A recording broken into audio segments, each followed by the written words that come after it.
పార్టీని దగ్గరే తీసుకొని జగన్మోహన్ రెడ్డి గారు ప్రోత్సాహం ఇచ్చి చేద్దామని అనుకున్నాడులే కానీ జగన్మోహన్ రెడ్డి గారు మరుసటి ఎన్నికలకి ఆయన తప్పడడుగు వేయటం మూలాన పరిపాలనకు దూరం అయిపోయాడు. తర్వాత ఆయన మీద చాలా కేసులు ఉన్నాయి.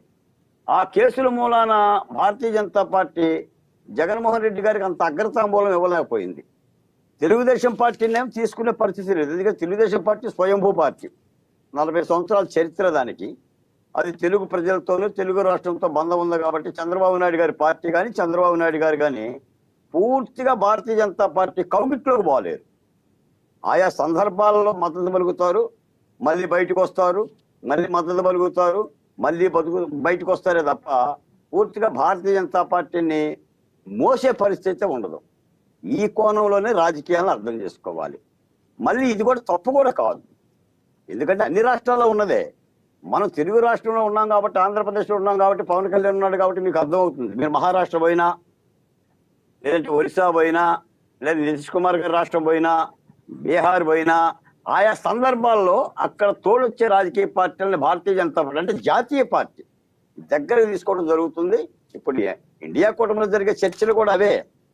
ఇప్పుడు కేజ్రీవాల్ గారు మొన్నటిదాకా ఇండియా కూటమిలో ఉన్నాడు. మొన్న ఢిల్లీ ఎన్నికలు జరుగుతున్నప్పుడు ఆయన దూరం అయ్యి ఒంటరిగానే పోటీ చేశాడు. ఆ ఒంటరిగా పోటీ చేయటం మూలన కాంగ్రెస్ పార్టీ దాదాపు 7% ఓట్లు చీల్చుకుంది. కేజ్రీవాల్ గారు ఓడిపోయారు. అంటే ఈ పరిణామాలు చూస్తే జగన్మోహన్ రెడ్డి గారికి రుచించట్లేదు వస్తున్న ఆరోపణలో వాస్తవం ఉందంటారా? జగన్మోహన్ రెడ్డి గారికి రుచించిందా రుచించలేదు అనేది ఇక్కడ అనవసరమైన సబ్జెక్ట్ అండి. ఇప్పుడు జగన్మోహన్ రెడ్డి గారికి సంబంధం ఒక టైప్ ఆఫ్ మొన్న కుంభమేళాలో పవన్ కళ్యాణ్ గారు ఏదైతే స్నానం చేశారో ఆయన ఎందుకు జంధ్యం వేసుకున్నాడని ఒక సెక్షన్ ఆఫ్ మీడియాలో వస్తున్న వార్తల్ని ఏ కోణంలో చూడాలి, దాని గురించి అడుగుతున్నాను నేను. ఇప్పుడు రాష్ట్రంలో వైఎస్ఆర్ కాంగ్రెస్ పార్టీకి జనసేన పార్టీ కూడా ప్రతిపక్ష పార్టీ, ఎందుకంటే అధికార పార్టీ. ఇప్పుడు వైఎస్ఆర్ పార్టీ ఎవరెవరి మీద విమర్శలు చేయాలి? తెలుగుదేశం మీద చేయాలి, జనసేన మీద చేయాలి, భారతీయ జనతా పార్టీ. ఎలాంటి వాటి మీద విమర్శ చేయాలనేది కూడా ఇంపార్టెంట్ కదా సార్.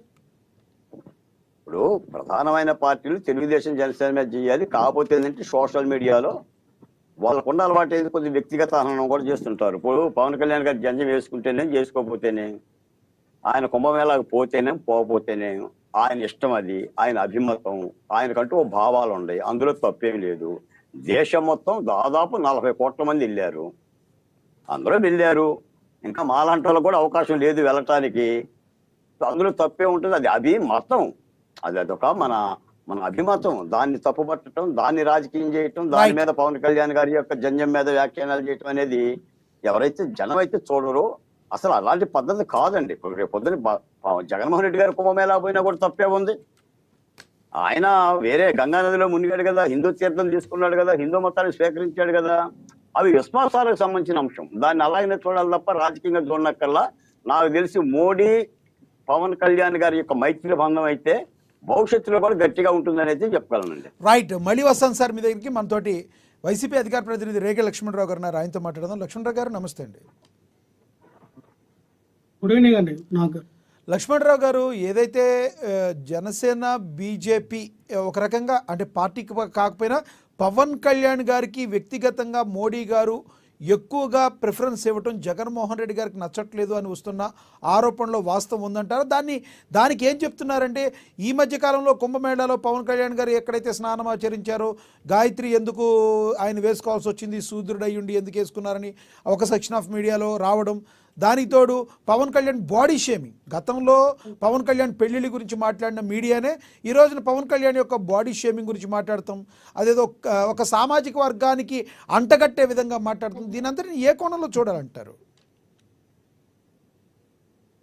లక్ష్మణరావు గారు, మీకు ప్యానల్ ఉన్న సభ్యులకి హృదయపూర్వక నమస్తే. పవన్ కళ్యాణ్ గారికి ప్రయారిటీ ఇచ్చారు. పవన్ కళ్యాణ్ గారికి కేంద్ర ప్రభుత్వంలో మంచి పేరు ఉంది. పవన్ కళ్యాణ్ గారికి పెద్ద ఇంపార్టెంట్ ఇస్తూ ఉన్నారు. జాతీయ నాయకుడు అవుతారు, అవసరమైతే ప్రధానమంత్రి అవుతారు, అవసరమైతే రాష్ట్రపతి అవుతారు, అవసరమైతే ఇంకా ప్రధానమంత్రి కన్నా పెద్ద పదవులు ఏమైనా ఉంటే అమెరికాకి అధ్యక్షుడు అవుతారు.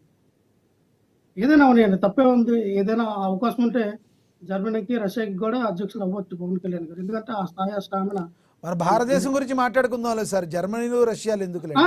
ఉంది అంత ఉంది సార్. వ్యంగ్యము, పల్లెటూరు అంత రష్యా వెటకారం. రష్యా ఎందుకన్నానంటే మీరు మాట్లాడేయని ప్రజలు రష్యా చూస్తున్నారు ఎందుకన్నా మళ్ళీ.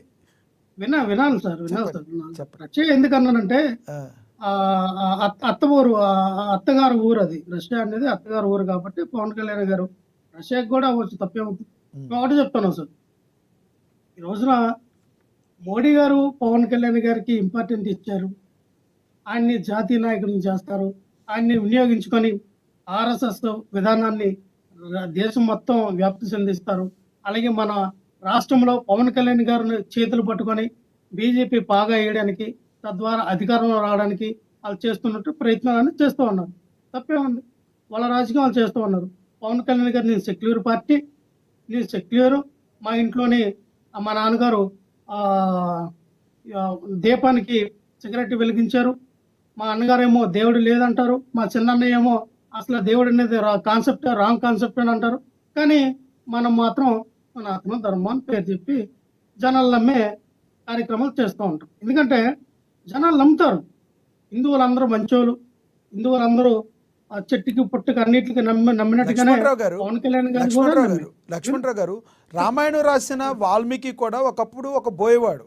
ఆ తర్వాత ఆయనకి దైవం మీద నమ్మకం కలిగింది, ఆయన రాముడిని ఆరాధించాడు, రామాయణం రాశాడు ఆయన వాల్మీకి కూడా.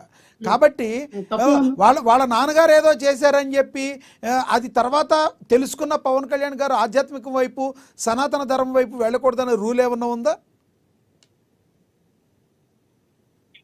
పవన్ కళ్యాణ్ గారు ఎప్పుడు ఆయనకి ఆధ్యాత్మికంగా వెళ్ళారు. పవన్ కళ్యాణ్ గారు చిన్నప్పుడు జరిగింది ఆ స్టేట్మెంట్. అవును, లేకపోతే పవన్ కళ్యాణ్ గారు పెద్ద అయినప్పుడు ఆ స్టేట్మెంట్ జరిగిందా? పవన్ కళ్యాణ్ గారికి ఇప్పుడే జ్ఞానోదయం అయిందా? పార్టీ, నేను పెట్టిన పార్టీ సెక్యులర్ పార్టీ కాదు, నేను పెట్టిన పార్టీ ఆర్ఎస్ఎస్ భావజాలకు చెందిన పార్టీ.